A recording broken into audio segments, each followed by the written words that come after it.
Itulah orang cakap, siapa pun boleh beli gajah ni. Tak dinafikan siapa-siapa pun boleh beli. Betul, sungguh.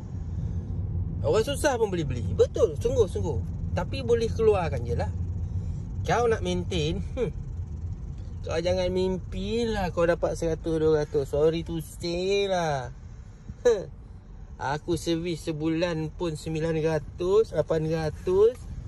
Macam mana kalau kau nak servis macam kereta biasa? Memang tak dapat dia. Ni ada coolant punya isu. Sekarang hantar kedai. Ini kurang-kurang 1000 lebih. Tak lari. Betul. Ni lambang ni cantik. Isi dalam dia, duit dia pun cantik. Okay, so kalau kau perasan tu, jadi air radiator tu dia dekat low. Dia punya tank tu ada dekat low. Sepatutnya dekat sini. Jadi kita tak tahu masalah dia. So kita nak check lah. Ini Japan spec guys.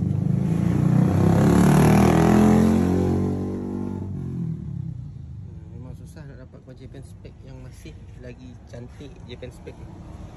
Alright. Okay, so kita suspect tangki bocor. Ini memang selalu bocor. Pressure kita dah test, semua tak ada. So dia adalah bocor dari tangki.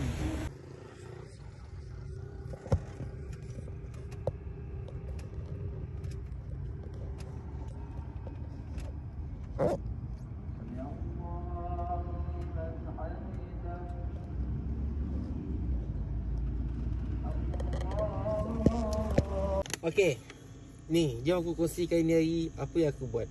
Okay, so tadi aku tukar part spray tank, coolant, balancing lah.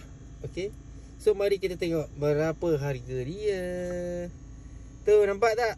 Spray tank, tangki air tu kecil tu, kecil, tangki simpanan air kecil tu RM850. Nampak ke tak nampak? Nampak ke tak nampak? Tu spray tank.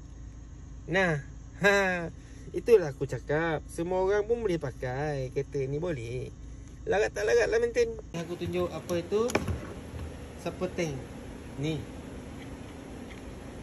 tank ni Japan ni RM850.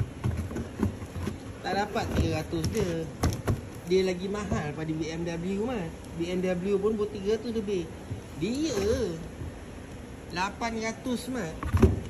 Dia ada part number, tak boleh pakai cikai-cikai mat. Ni dia. Ni. Berani pakai Velfire, pakai.